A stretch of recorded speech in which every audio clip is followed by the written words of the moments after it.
Assalamualaikum warahmatullahi wabarakatuh. Sobat RH sekalian, jumpa lagi kita di channel yang keren ini, Keren Cadas. Ya sobat RH sekalian, omongan Grace Natali yang mengatakan bahwa kalau Anies menang itu akan ada demo berjilid-jilid. Is it? Atau sebaliknya kalau Anies kalah malah demo yang berjilid-jilid itu. Atau tidak ada demo sama sekali karena rakyat Indonesia sudah dewasa dan sudah bisa menerima kekalahan dan kemenangan. Kalaupun ada protes ya paling sebentar-sebentar. Mungkin itu. Tapi one thing for sure, demo itu tidak akan pernah besar kalau tidak ditunggangi oleh elit-elit politik yang tidak pernah mau kalah. Itu satu. Yang kedua, kalau aparatur negara bersikap netral, terutama dari TNI dan Polri serta BIN, maka tidak akan lama juga kerusuhan itu.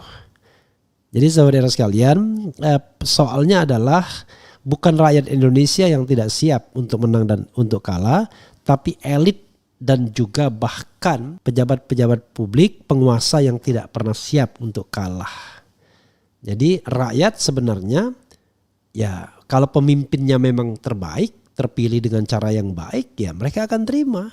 Tapi kalau pemimpinnya bukan yang terbaik dan terpilih dengan cara yang curang ya tentu akan memunculkan reaksi. Tapi itu pun sekali lagi biasanya reaksi yang dipicu oleh katakanlah elit-elitnya saja. Oke, kita baca, kendati demikian kita baca juga pernyataan Grace Natali ini. Apa maksudnya ya? Prediksi Grace Natali, jika Anies menang Pilpres 2024 akan ada demo besar-besaran dan punya gelombang berjilid.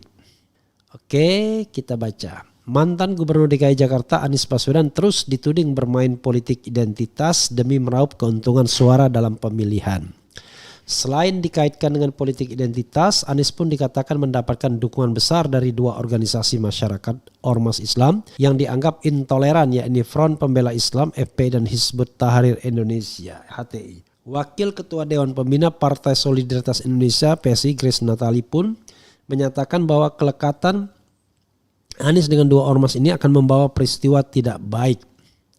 Grace Natali yakin bahwa FPI dan HTI akan menuntut hak mereka kepada Anies karena loyalitas yang mereka berikan, dan Anies akan sulit menolak karena dampak besar yang mungkin ditimbulkan.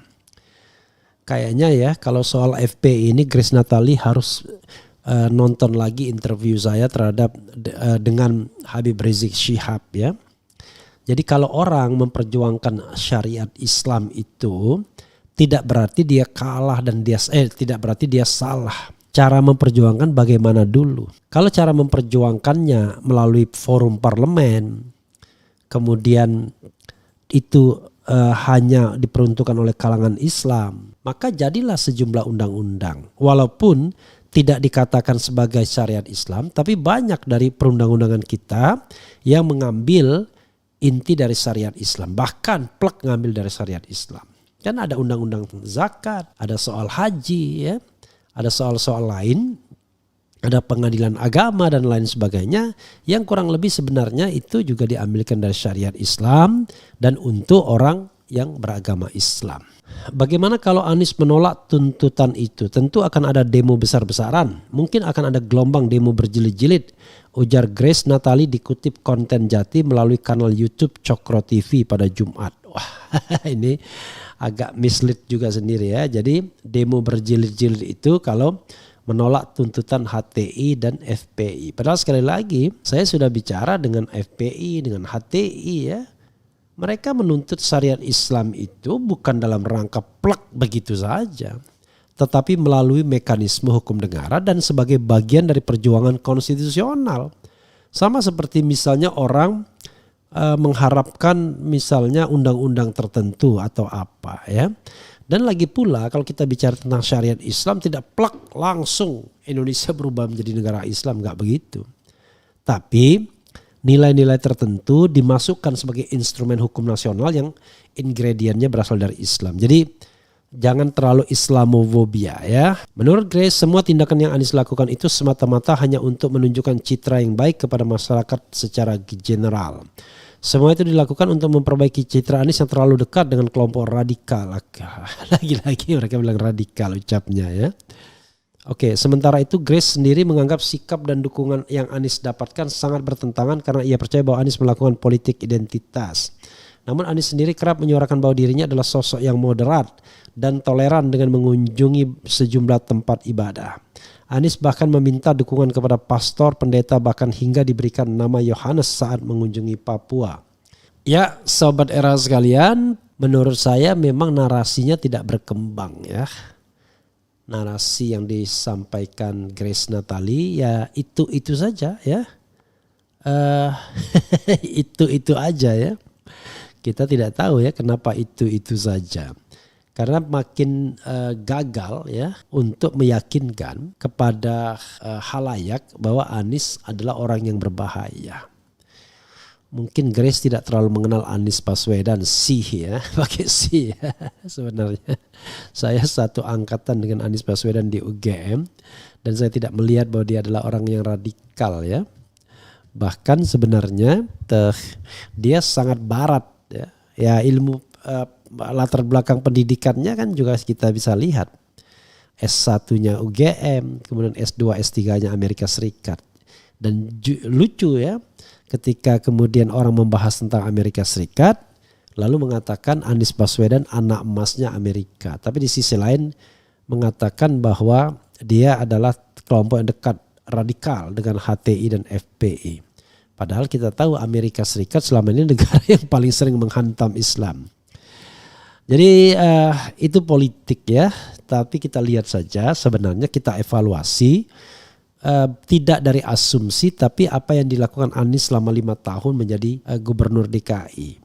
Nah selama 5 tahun menjadi gubernur DKI ya kalau dia jadi presiden seperti itulah apa yang akan dilakukannya kurang lebih. Ya mudah-mudahan lebih banyak ya bonusnya. Jadi tidak bisa kita kemudian kampanye pemilu itu menjadi ukuran. Tapi kalau soalnya misalnya orang seperti Grace misalnya tidak begitu suka dengan kelompok Islam, ya jangan menyamakan orang yang katakanlah dekat dengan kalangan Islam itu sebagai orang yang radikal ya.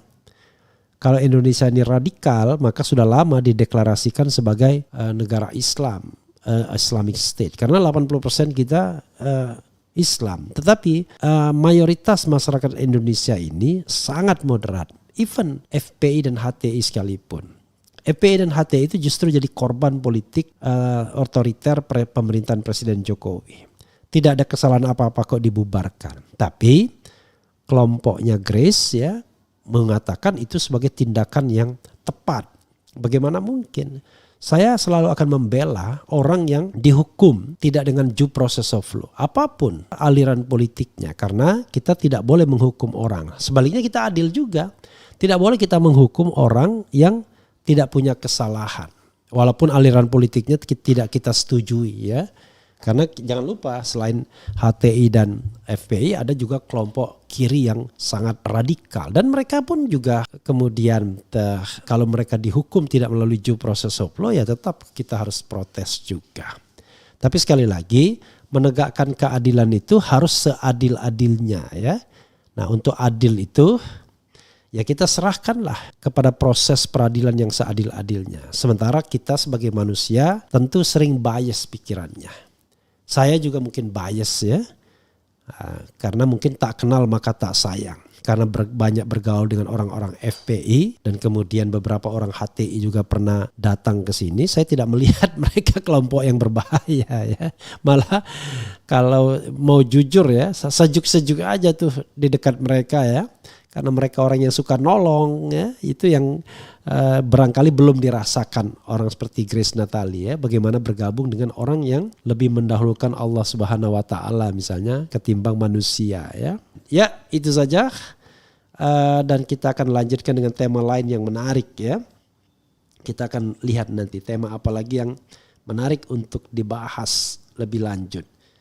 Wassalamualaikum warahmatullahi wabarakatuh. Ciao.